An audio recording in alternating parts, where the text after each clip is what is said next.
Okay? And that's all attraction is. The reason you think when you're swiping on dating sites and you're going, boring, boring, they may be very attractive, but you look at them and you're like, boring, boring.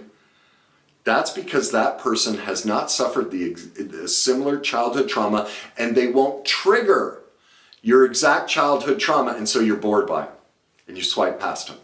There's no electricity, and we're all looking for that electricity because our brain and body becomes addicted to repeating what it knows. And since, in my belief, I've yet to find anyone who's not been through childhood trauma, even from the most successful to the most poor. It's just we're so undereducated on what childhood trauma is. Most people are completely unaware, but your life shows it. Divorces, addictions, overweight. So any aspect of your life isn't working, it's your trauma. It's just plain as day. And the science proves it. Adverse childhood experiences, I could go on and on.